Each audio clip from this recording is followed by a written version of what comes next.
સૌભાગ્યથી જે સત્કર્મો મળ્યા છે એને કોઈના કહેવાથી છોડવા નહીં. કારણ કે દરેકના હાથમાં પુણ્યો લખાયેલા નથી હોતા, સેવા ને સત્કર્મો લખાયેલી નથી હોતી. તમને મળી છે તો સહન કરીને પણ સેવા કરો. સેવા કરનારે સહન કરવાની વૃત્તિ તો રાખવી જ જોઈએ. જો નથી તો વધારે વાર સેવા નહીં થાય. તો આ દુનિયા તો આમ કરશો તો આમ કહેશો, પૂરું બગડવાય નહીં, તમે બધું છોડીને લૌકિકમાં લાગી જશો તો એમ કહેશે. જો આખો દિવસ સંસાર સંસાર, ક્યારેક તો ભગવાનનું નામ લે અને ભગવાનમાં લાગશો. હજી તો ઉંમર નાની છે ને અત્યારથી સેવા કરવા લાગ્યા, થોડું તો કઈ પરિવારનો વિચાર કરો, એમ કઈ સેવા છોડાવશે.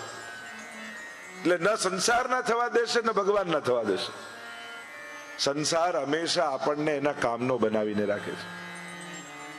એટલે સંસાર ના બોલવાની. એમ કેતા ને કે એક પેલો પિતા અને પુત્ર ઘોડો લઈને જતા અને જઈ રહ્યા હતા, બંને ઘોડા પર ચડીને. એટલામાં એક માણસ મળે છે ને, માણસાઈ જેવું કંઈક છે, જીવ દયા તો રાખો, એક જ ઘોડા પર બંને ચડી ગયા, સારું લાગે છે. એટલે પેલાને તો વાત તો સાચી છે. એટલે દીકરાએ કહ્યું કે પપ્પા તમે બેસો, હું ચાલુ છું. એટલામાં એક મળે છે, આટલો મોટો બાપ થઈને પોતે ઘોડા પર બેઠો, નાના છોકરાને ચલાવે છે. પિતાને શરમ આવી કે ના ના દીકરા તું બેસ, હું ચાલુ છું. ફરી એક મળ્યો છે ને, આ છોકરાઓ આજકાલના, પોતે ઘોડા પર બેસી ગયો છે, બાપને ચલાવી રહ્યો છે. બંનેને એવી શરમ લાગી કે ચાલો ને આપણે બંને ચાલતા જઈએ. બંને ચાલતા, તો એક મળ્યો છે ને મૂર્ખાઓ, છતે ઘોડે ચાલતા જાય છે. વેચી દીધો કંટાળીને, તોય મળ્યો. રાખ્યો હોત તો કામ ના લાગે, તારે ક્યાં બેસવા દીધા. તો આ તો દુનિયા તો આવી જ છે. જે કરશો એનાથી ઊંધું બોલનારા દુનિયામાં છે જ, ઊંધું વિચારનારા દુનિયામાં છે જ. પણ પોતાનાથી જુદો વિચાર કરનારાને પોતાનો વિરોધી નહીં માની લેવો, વેરી નહીં માની લેવો. એનો વિચાર જુદો છે. અને દુનિયામાં જુદા વિચાર હોઈ શકે છે. કોઈ આપણાથી જુદું વિચારે આપણો વેરી ન થઈ જાય. અહીંયા પ્રભુને થયું કે હું મનાવવા જઈશ ને સમજાવવા જઈશ તો એ નહીં માને, હું પોતે મણી શોધીને એને લાવીને આપી દઉં. અને આમ કરીને પ્રભુ પોતે શોધવા માટે નીકળ્યા. જંગલમાં ગયા, પ્રસેનનો મૃતદેહ પડ્યો હતો અને એની બાજુમાં સિંહના પંજાના નિશાન હતા. પ્રભુ એ પંજાની પાછળ પાછળ જાય, સિંહનો મૃતદેહ દેખાયો, રીંછના પંજાના નિશાન હતા. પ્રભુ એની પાછળ પાછળ, અને ગુફા આવી, એની અંદર પ્રવેશ કરી ગયા. અને રીંછે તરાપ મારી અને ભયંકર યુદ્ધ થયું. 12 દિવસ સુધી યુદ્ધ ચાલ્યું. આ રીંછ બીજું કોઈ નહોતું, રામા અવતારના જાંબુવાનજી હતા. જ્યારે રામ અને રાવણનું યુદ્ધ થતું હતું ત્યારે રામનું બળ જોઈ એમને એમ થયું કે પ્રભુ જોડે બે હાથ કરવા મળે તો કેવું સારું. તો પ્રભુએ કૃષ્ણ સ્વરૂપે મનોરથને પૂરો કર્યો. મણી આપ્યો પ્રભુને અને કહ્યું આ મણી તો રાખો, પણ મારા સંસારનો મણી આ જાંબુવતીજી મારી પુત્રી, એની સાથે આ વિવાહ કરો. પ્રભુના વિવાહ થયા છે. સત્રાજીતને મણી લાવીને આપ્યો અને ક્ષમા માંગીને કહ્યું આ સત્યભામાજી સાથે આ વિવાહ કરો. અન્ય વિવાહોની કથા આવી. કાલિંદી, મિત્રવિંદા, સત્યા, ભદ્રા, લક્ષ્મણા, આમ પ્રભુના અષ્ટપટરાણી થયા. આ અષ્ટપટરાણી એટલે અષ્ટધા પ્રકૃતિ. ભૂમિ, રાપો, નલો, વાયો, ખમ, મનો, બુદ્ધિ રેવ છે. આ જેમ અષ્ટ પ્રકારની પ્રકૃતિ કહેવાય છે, પુરુષ અને પ્રકૃતિ જે શાસ્ત્રોમાં વર્ણન છે, એમ અષ્ટપટરાણીઓ પ્રભુના થયા. અન્ય વિવાહોની કથા આવી. ભૌમાસુર નામનો દૈત્ય હતો. એણે 16,000 કન્યાઓને કેદ કરીને રાખી હતી અને એનો કિલ્લો ચારે બાજુ પાણી, વચ્ચે કિલ્લો. અને મૂર નામના દૈત્યને ત્યાં રક્ષા માટે રાખ્યો. પ્રભુને વિનંતી કરી છે કે અમને મુક્ત કરાવો. ગરુડ પર સવાર થઈને પરમાત્મા પધાર્યા છે. મૂરને માર્યો અને પ્રભુનું નામ પડ્યું મુરા. પહેલું ફળ, તવાષ્ટકમિદમ મુદા પઠતિ સૂર સૂતે સદા સમસ્ત દુરિતક્ષય. સમસ્ત પાપોનો નાશ થાય. ભગવદ નામથી જ પાપ જાય. અને એમાં પણ યમુનાજીનું નામ જે પ્રભુને પણ પ્રિય છે. તિનકે ગુણ સુનન કો લાલ ગિરિધર ન પિય, આય સન્મુખ તાકે બિરાજે. શ્રી યમુનાજીના ગુણગાન થતા હોય ને ત્યાં તો સ્વયં પ્રભુ આવીને શ્રવણ કરવા લાગે. એટલે બને તો એક યમનાષ્ટક રોજ કરો. સમસ્ત દુરિતક્ષય, સમસ્ત પાપોનો નાશ થશે. ભવતી વૈ મુકુંદે રતિ, પ્રભુમાં પ્રીતિની વૃદ્ધિ થશે. તયા સકલ સિદ્ધયો, સકલ સિદ્ધિનું દાન કરશે. મુરરી પુષ્ટ સંતુષ્ટતિ, પ્રભુને પરમ સંતોષ. અને સ્વભાવ વિજયો ભવે, સ્વભાવ પર વિજય થાય. માણસને ભગવાન બધું ગોઠવી આપે ને તો છેલ્લે પોતાના સ્વભાવથી દુખી થાય. જો સંજોગો દુખી કરે ને તો સમજાય, પણ સ્વભાવથી દુખી ન થતું. એ તો પોતાનો જ પગ કુલાડી પર મારવા જેવો છે. પ્રભુએ બધું જ ગોઠવી આપ્યું, છતાંય માણસ કાંઈ ને કાંઈ એવા વિપરીત સ્વભાવમાં ફસાઈ જાય. અને સ્વભાવમાંથી નીકળવું બહુ અઘરું છે, સ્વભાવ બદલવો બહુ કઠિન છે. આ તો યમુનાજી કૃપા કરે ને તો જ સ્વભાવ પર વિજય થાય. તો મુરારી નામ પરમાત્માનું પડ્યું. મૂર નામના દૈત્યને માર્યો, 16,000 કન્યાઓને કેદમાંથી મુક્ત કરી અને કહ્યું કે હવે તમે તમારા ઘરે જાઓ. બધી જ કન્યાઓએ વિનંતી કરી, રડવા લાગી. વિનંતી કરતા પ્રભુને કહે છે કે પ્રભુ, સમાજ એવો છે ને કે એક રાત્રિ પણ કન્યા બહાર રહી જાય તો એને જીવવા નથી દેતું. તો અમે તો આટલા સમયથી આ અસુરની કેદમાં છીએ. આપ અમને ઘરે મોકલશો પણ સમાજ અમારો સ્વીકાર નહીં કરે, અમને તરછોડશે, અમારું જીવવું દુષ્કર થઈ, એના કરતા અમે મરી જઈએ સારું. અને જો આપ અમારો સ્વીકાર નહીં કરો તો અમે આત્મઘાત કરી લઈએ, એ અમારા માટે વધારે સારું. પ્રભુ ઈચ્છે તો બધાને દાસી બનાવીને રાખી શકત, પણ પ્રભુએ એક જ મુહૂર્તમાં 16,000 રૂપ ધારણ કર્યા અને એક સાથે 16,000 વિવાહ પરમાત્માએ કર્યા. અને સર્વને રાણીનું સન્માન પરમાત્માએ આપ્યું છે. આગળ બલરામજી દ્વારા રૂકમીના વધની કથા આવી, ઉષા અનિરુદ્ધ વિવાહની કથા આવી, નગરાજાની કથા આવી. આ નગરાજા કાચિંડો બનીને કુવામાં પડ્યા છે. યાદવના બાળકો રમતા રમતા આવ્યા અને જોયું તો આટલો મોટો કાચિંડો કુવામાં. જળ છાટ્યું ને દિવ્ય પુરુષ પ્રગટ થયો. પૂછ્યું કોણ છો? કહ્યું કે નૃગરાજા છે. દુનિયામાં મારા જેવો દાતા બીજો કોઈ નથી. વર્ષાની બૂંદો પડે એટલી ગાયોના દાન મેં કર્યા છે, પણ એક વારની ભૂલને કારણે કાચિંડો બનીને પડ્યો છે. એક વાર કેટલીક ગાયો મેં દાનમાં આપી એક બ્રાહ્મણને. રાતના સમયે એ ગાય પાછી મારી ગૌશાળામાં આવી ગઈ અને બીજા દિવસે બીજા બ્રાહ્મણને એ ગાય આપી દીધી અને બંને બ્રાહ્મણોમાં ઝઘડો થયો. શ્રાપ મને લાગ્યો અને કાચિંડો બનીને પડ્યો છે. એટલે માટે જ આપણે ત્યાં દાનમાં પણ વિવેક બતાવ્યો છે. દાન કઈ રીતે અપાય, કોને અપાય, અને કોને અપાય તો વાત જુદી, કોનું લેવાય એ પણ વિચારવું જોઈએ. જે આપે બધાનું લઈ ન લેવાય. વૈષ્ણવે તો એ પણ વિચારવું, ભક્તે તો એ પણ વિચારવું કે આ મને આપે છે, આનું લેવા જેવું છે કે નહીં. આપવામાં તો આપણે વિચારીએ કદાચ કે કોને આપવું, યોગ્યતા શું. અને દાનનું પણ એ છે કે આપણા સામર્થ્ય પ્રમાણે આપણે આપીએ કે સામેવાળાની જરૂરિયાત પ્રમાણે આપીએ. સામેવાળાને કેટલું આપવું જોઈએ. ઉપનિષદમાં પણ દાનના અનેક પ્રકાર બતાવ્યા. શ્રદ્ધયા દેયમ, અશ્રદ્ધયા દેયમ, શ્રિયા દેયમ, રિયા દેયમ, ભિયા દેયમ, સંવિદા દેયમ. સમજપૂર્વક આપો. તમારા દાનનો કોઈ દુરુપયોગ તો નથી કરતો ને. જો ધનની તો 3 જ ગતિ છે, દાન, ભોગ અને નાશ. કા દાન કરો, કા ભોગવો, કા એનો નાશ થશે. આ 3 જ ગતિ છે. ચોથી ગતિ શાસ્ત્રો નથી બતાવતું. ચોથી ગતિ ધનની 3 જ ગતિ બતાવી. કા દાન કરો અને શ્રેષ્ઠ ગતિ દાન છે, કા ભોગવી લો. ઘણી વાર માણસ ભોગવી નથી શકતો, આપી નથી શકતો અને એનો નાશ થાય છે. તમારી મહેનતથી કમાયેલું તમારા આત્મકલ્યાણમાં લાગે એ જરૂરી છે. બાળકો આ દેશમાં રહે છે, ભણે છે, કમાય છે, બધું બધાનું કરી જ લેવાના છે. એ લોકો પોતપોતાના સામર્થ્યથી આગળ વધશે જ અને યથાશક્તિ કરવી જ પણ જોઈએ મદદ. પણ તમે પરિશ્રમથી જે ભેગું કર્યું છે એ તમારા આત્મકલ્યાણ, તમારા પુણ્ય સંચય એમાં ઉપયોગમાં આવે એ પણ જરૂરી છે. એટલે એનો પ્રયાસ કરજો. શ્રદ્ધયા દેયમ, કયું શાસ્ત્ર કહે છે કે શ્રદ્ધાથી આપો. જ્યારે પણ આપો ભાવથી આપો. રિયા, શરમથી આપો. પેલો આમની કથા આવતી, રહીમજી જેટલું જેટલું આપે એટલા શરમથી એનું મસ્તક ઝૂકતું જાય. ઢગલો કરે રોજ પોતાની મિલકતનો ને આપતા જાય મસ્તક નીચે. પૂછ્યું, શીખે કહા નવાબ જુ, દૈની એસી દેન જ્યો જ્યો કર ઊંચે ચડે ત્યો ત્યો નીચે નયન. આ ક્યાંથી શીખ્યા છે? જેટલું આપો એટલું મસ્તક શરમથી ઝૂકે છે. કેમ? ત્યારે રહીમજીએ કહ્યું કે દેને હારા ઓર હૈ, જો દેતા દિન રૈન, લોગ ભરમ હમ પર કરે યા વિધ નીચે નૈન.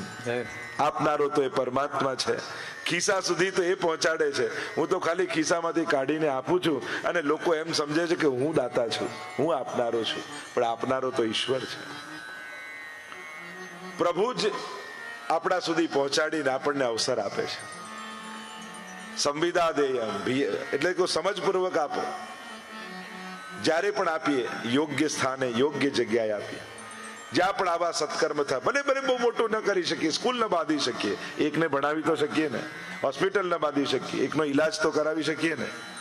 આપણાથી યથાશક્તિ જે પણ થાય, પણ આપણા હાથથી દાન થતું રહેવું જોઈએ. શાસ્ત્ર એમ કહે છે, હાથને પુણ્ય કરવાની આદત છોડાવવી નહીં.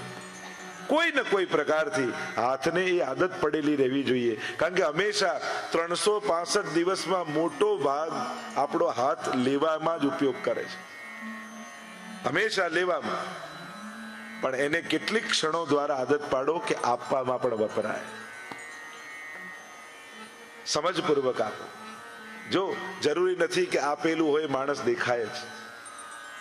જો વ્યક્તિને ન દેખાય, આશીર્વાદ. એવું કહેતા કે એક વ્યક્તિ સ્ટેશનેથી જતો હતો, ભિક્ષુક, અને કોઈ ટ્રેનના બારી પાસે બેઠો છે, અને અંધ ભિક્ષુકે આવીને કહ્યું કે કંઈક આપો ને, ભગવાન તમારું ભલું કરશે, સુખી કરશે, આમ કરશે.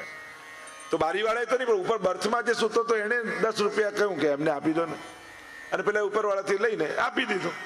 અને પેલો એટલા બધા આશીર્વાદ આપવા લાગ્યો કે સુખી થાય, તારા બાળકો સુખી થાય, તું નિરોગી થાય, લાંબુ આયુષ્ય થાય. પેલો બારી પાસે બેસેલા કહ્યું કે મેં નથી આપ્યું, આ ઉપરવાળાએ આપ્યું છે. ભિક્ષુકે કહ્યું કે હું આંધળો છું, મારા આશીર્વાદ આંધળા નથી, એ તો ત્યાં સુધી પહોંચી જ જવાના છે. એમ જેણે પણ આપ્યું છે અને જેના સુધી પહોંચ્યું છે, જેને મળ્યું, એના હૃદયમાંથી નીકળેલી દુઆ આપનાર સુધી પહોંચી જ જતી હોય છે. ભલે તમે હજારો કિલોમીટર દૂર રહેતા હો ને ભારતમાં કોઈને મદદ કરી હોય, પણ એના દિલની દુઆ ન્યુઝીલેન્ડમાં લાગી જ જવાની છે. એ તમારા ભાગ્યમાં ભેગી થઈ જવાની છે. દાનનો મહિમા આપણે ત્યાં બતાવ્યો છે. આમ આગળ ભગવાનના ગ્રહસ્થાશ્રમ ધર્મની કથા આવી. નારદજીને એમ થયું કે આ 5 જણા શાંતિથી ભેગા નથી રહી શકતા, તો ભગવાનનો તો આટલો મોટો પરિવાર, પ્રભુ કઈ રીતે રહેતા હશે? ઘણાને બીજાના ઘરમાં ડોક્યું કરવાની બહુ આદત હોય, અને હવે તો બારીએ મળી ગઈ છે. આપણા ઘરે બેઠા બીજાના ઘરમાં ડોક્યું કરવું હોય તે બારીનું નામ છે ફેસબુક. બેઠા બેઠા ત્યાં શું ચાલે છે, અને જોતા જોતા જો બધા જ ફરવા જાય છે, આપણે જ નથી જતા. બધા નવી કાર લે છે, આપણે જ નથી લેતા. બધાના ઘર નવા થઈ ગયા, આપણા જ નથી થતા. ફોટા જોઈ જોઈને ઘરે બેઠા જીવ બાળ્યા કરે. લોકો હવે બીજી કોઈ બુક નથી વાંચતા, 2 જ વાંચે છે, ફેસબુક ને બીજું પાસબુક. આ જ 2 બુક ફેવરેટ થઈ ગઈ લોકો. ખરાબ કોઈ વસ્તુ નથી, એનો દુરુપયોગ ખરાબ હોય છે. નારદજીને થયું કે આ 5 જણા શાંતિથી નથી રહેતા, તો ભગવાન કઈ રીતે આટલા મોટા પોતાના પરિવારને સાચવતા હશે? લાવ જઈને જોઉં તો ખરા. જો માણસની સફળતા પાસબુકમાં નહીં, સ્વજનોના ચહેરા પર હોય છે. તમે જ્યારે ઘરે આવો અને ખીલેલા ચહેરા દેખાય તો માનજો તમે સફળ છો. દુનિયાને ભેગી કરવી સહેલી છે, ઘરના 5ને ભેગા રાખવા કઠિન છે. દરેકના વિચાર, દરેકની ભાવના જુદી. અને એ ભેગા રહેવાનો અર્થ એ નથી થતો કે બધું એક જ વિચારે, બધાને એક જ ભાવે, બધાને એક જ વસ્તુ ગમે. ના, આમ એક કરવાના પરાણે પ્રયાસ હોય તો મોટા ઝઘડા કરાવે, પણ દરેક વ્યક્તિ બીજાના જુદાપણાનો સહર્ષ સ્વીકાર કરે તો જ ભેગા રહેવાય. એનું જુદુંપણું એ જ એનું પણું છે, એનું હોવું છે, એ જ એનું અસ્તિત્વ છે. એનું જે જુદુંપણું છે ને એ જ એનું અસ્તિત્વ છે, એની આઈડેન્ટિટી છે. અને એને નાશ કરીને તમે ક્યારે એને ખુશ નહીં રાખી શકો.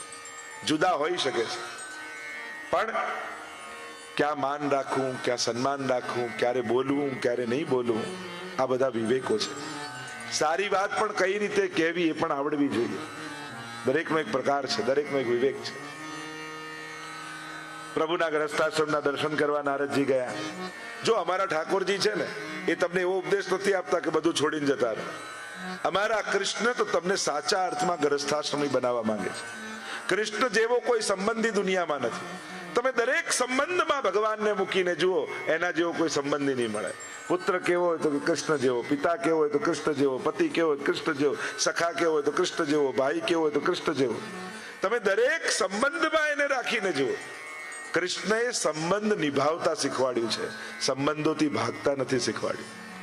દુનિયામાં જેટલા સંન્યાસીઓની જરૂર હતી ને એટલા થઈ ગયા છે. હવે સારા ગ્રહસ્થીઓની દુનિયાને જરૂર છે. કારણ કે કોની આગળ આંગળી ચીધીને કહીશું કે જો બેટા પિતા આવા હોય, ભાઈ આવા હોય, પત્ની આવી હોય. આજે વડીલોને આપણે જોતા, જ્યારે એમની સામે એમ કહેવાતું કે મોભી ઘરનો કેવો હોય. આજે આઈડિયલો સમાજમાંથી સમાપ્ત થઈ ગયા ને એટલે લોકોને પ્રેરણા આપવી બહુ અઘરી થઈ ગઈ છે. કેવલ પુસ્તકો પ્રેરણા નથી આપી શકતી, જીતા જાગતા વ્યક્તિઓ જ પ્રેરિત કરતા હોય છે. ગીતાજીમાં એટલે ભગવાને કહ્યું લોકસ તદનુ વર્તતે. લોકો તો અનુગમન કરનારા. યદ યદ આચરતી શ્રેષ્ઠ તત્ દેવેતરો જના સયત પ્રમાણમ કુરુતે લોકસ તદનુ વર્તતે. શ્રેષ્ઠીઓ જે રીતે ઉદાહરણ સ્થાપિત કરે લોકો એને ફોલો કરે છે. અને દુનિયામાં વધારે ફોલોઅર્સ જ છે. તો આઈડિયલો ક્યાં સમાજમાં? અને જે સમાજ નબળા વ્યક્તિઓને આઈડિયલ બનાવી લે ને તો આખો સમાજ નબળાઈ તરફ જતો રહે. તમે આખા ભારત વર્ષનો ઇતિહાસ તમે જુઓ. પહેલા ઋષિ મુનિ સંતો મહાત્માઓ આદર્શ હતા. દરેક યુવાનને એમ થતું આવો ઋષિ મારે બનવું છે. પછી જુદા જુદા રાજા મહારાજાઓ આવ્યા, આદર્શ રાજાઓ, લોકોને પ્રેરણા આપી આવા રાજાની જેમ જીવવું છે. પછી સમાજ સુધારકો આવ્યા, સમાજ સુધારણાની ક્રાંતિ કરી, લોકોને આઈડિયલ આપ્યા, અમારે આવું થવું છે. પછી આદર્શ નેતાઓ આવ્યા. આખા ભારત વર્ષને આઝાદીના સમય એમ થયું આ નેતાઓ જેવા આપણે બનવું છે, આમને ફોલો કરવા છે. પણ છેલ્લા 30-40 વર્ષમાં હવે બધાના આઈડિયલ એક્ટર અને એક્ટ્રેસ થઈ ગયા. અને કેવલ આવા આઈડિયલો માણસ સમાજમાં ઉભા કરી લે. કારણ કે જેના જીવનમાં કોઈ આદર્શ ન હોય, કોઈ કલાકાર હોય એને સન્માન છે, પણ એનું જીવન જ્યારે સમાજને પ્રેરનારું ન હોય, પતન કરનારું હોય, અને લોકો પછી એવી નબળી વસ્તુને ફોલો કરવા લાગે તો આખું સમાજ નબળાઈ તરફ જવા લાગે. અને એટલા માટે સમાજમાં ઉત્તમ વ્યક્તિઓ આદર્શ બને એના માટે સમાજે એમનું સન્માન કરવું જોઈએ, એમને આગળ લાવવા જોઈએ, એમના નામો જાહેર કરવા જોઈએ. ઘણીવાર સંસ્થાઓમાં કે મંદિરોમાં કે હોસ્પિટલમાં નામ લખાય તો ઘણા કે નામની પણ જરૂર છે. હું તો કહું છું દરેક વખતે નામ કોઈ પ્રખ્યાતિ માટે જ નથી હોતું, યશ કીર્તિ માટે જ નથી હોતું, સમાજને પ્રેરણા આપવા માટે પણ હોય છે. આજે પણ ભારતની કોઈ ગામડાની હવેલીમાં તમારા દાદાનું નામ લખ્યું હશે ને તો જ્યારે પણ ભારત જાઓ તમને એમ થશે આ હવેલીએ પગે લાગી આવું, દંડવત કરી આવું, કારણ કે આ મંદિરમાં મારા દાદાનું યોગદાન છે. તમને એક લાગણી, એક એટેચમેન્ટ થશે, કારણ કે એ સમયે મંદિરના નિર્માણમાં તમારા દાદાએ યોગદાન આપ્યું હતું. આજે તમને સ્પર્શ કરે છે, આ તમને ગૌરવનો અનુભવ કરાવે છે કે હા અમારા દાદાનું નામ આ હોસ્પિટલમાં લખેલું છે, આ અનાથાલયમાં લખેલું છે, આ હવેલીમાં લખેલું છે. અને એમની આદર્શતા આવતી પેઢીને પ્રેરે છે. એટલે ઓલવેઝ નામનો વિરોધ બી નહીં કરવો. નામ ના હોવા જોઈએ. આજે મોટી મોટી હોસ્પિટલો જો નામ છે અને નામને જોઈ આપણે પ્રેરિત થઈએ. જો આમણે હોસ્પિટલ બાંધી, આમણે સ્કૂલ બાંધી, આમણે હવેલી બાંધી. એટલે દરેક વખતે નેગેટિવ દ્રષ્ટિએ પણ જોવાની જરૂર નથી. સમાજને પ્રેરણા કઈ રીતે મળશે? ઘણીવાર સામાજિક સંસ્થા હોય, જ્ઞાતિઓની સંસ્થા હોય છે, જ્ઞાતિઓની સંબંધીઓની સન્માન થાય, બિઝનેસમેન તરીકે, કોઈ વિદ્યાર્થી તરીકે, ક્યારેક સંબંધી તરીકે સન્માન કર્યું. એક આદર્શ પિતાનો એવોર્ડ આ વખતે આમને જાય છે, એક આદર્શ સસુરનો એવોર્ડ આમને જાય છે, એક આઈડિયલ વહુનો એવોર્ડ આમને જાય છે. શું નથી લાગતું કે એ પણ હોવું જોઈએ કે જેથી સમાજને પ્રેરણા મળે કે આણે કેવો ઘરના મોભી બની અને ઘરના બધાને ભેગા રાખ્યા છે. આવો પિતા હોય, આવી માતા હોય, આવી વહુ હોય, આવી સાસુ હોય. જો આવા એવોર્ડ હશે ને તો લોકોને સારા વહુ બનવાનું, સારા સાસુ બનવાનું, સારા પિતા બનવાની ઈચ્છા થશે. અને સાચે છેલ્લે તો આની જ જરૂર પડે છે. તમે બિઝનેસમેન તરીકે ગમે તેટલા દુનિયામાં સફળ થાઓ, પણ ઘરે આવીને દુખી થતા હશો તો કોઈ પૈસા સુખ આપવાના નથી. સમાજમાં ગમે તેટલું પૂજા, લોકો કે બહાર જુઓ મારું કેટલું માન છે, તમે જ નથી રાખતા ઘરમાં. એટલે કે અમે તને ઓળખીએ છીએ એટલા માટે. પેલા લોકો તો કલાક મળે છે, અમારે તો 24 કલાક તારી જોડે રહેવાનું. મૂળ વાત હા, એમ નથી કેતો સંબંધ સારા એટલે એકબીજાને જાણે આવો પધારો નાથ ને આવો બિરાજો ને આવું બોલવાનું, કે ઘરમાં તો જે ભાષા ચાલતી હોય એ જ ચાલતી હોય, અને કદાચ એનાથી જ પ્રેમ ટકેલો હોય, આત્મીયતાથી જ. પણ સમાજમાં સંબંધોના પણ આદર્શોની આજના સમયમાં બહુ જરૂર છે. સમાજને સારા સંબંધો ડેવલપ ઘર ઘરમાં થાય, કારણ કે જેના ઘરમાં અશાંતિ હોય એ વિશ્વ શાંતિની કયા મોઢે વાત કરવા જવાનું, અને ઘરે ઠીક પોતાના મનમાં જ જેને અશાંતિ હોય વિશ્વ શાંતિની ક્યાં વાત કરવાની. સૌથી મહત્વનું છે ઘરમાં તમારું યોગદાન છે એક આત્મીયતામાં. એ વડીલોની જવાબદારી ની યુવાનોની જવાબદારી. ઘણી વાર યંગસ્ટરોને કહીશ, તમે મોડા આવો, મમ્મી પપ્પા જાગતા હોય, ચિંતા કરતા હોય, અને કે કેમ આમ મોડું થયું? અરે તમે મારી શું ચિંતા કરો, હું મોટો થઈ ગયો, મને બધી ખબર છે, મને નહીં કહેવાનું. તમે આટલું બધું ભણી લીધું, ડોક્ટર થયા, લોયર થયા, સીએ થયા, આટલું બધું ભણી વાંચી કરીને મોટા થયા, તમને મા બાપનું મન વાંચતા નથી આવડતું? કે એની ચિંતામાં તમારો પ્રેમ છુપાયેલો છે, તમારા માટેની સુરક્ષા છુપાયેલી છે, તમારા માટેની લાગણી છુપાયેલી છે. મમ્મી પપ્પા જ્યારે તમારી ચિંતા કરે છે, તમને પૂછે છે, એમાં એમની કોઈ નફરત છે? તમને બાંધવા માટે છે? ના, તમારા માટેની લાગણી ચિંતા રૂપે અભિવ્યક્ત કરે છે કે બેટા જીવનમાં તને કોઈ એવો કડવો અનુભવ ન થઈ જાય કે જેનાથી તારું આખું જીવન ખરાબ થઈ જાય, એટલા માટે તારી ચિંતા કરી. શ્રી પ્રભુને પ્યારા શ્રી યમુનાજીના લાડીલા એવા રસિક સત્સંગી વૈષ્ણવોને જય શ્રી કૃષ્ણ. જે શ્રીના આ વચનામૃત તમને ગમ્યા હોય તો આ વિડીયોને લાઈક કરજો, શેર કરજો અને કમેન્ટ બોક્સમાં જય શ્રી કૃષ્ણ જરૂર લખજો.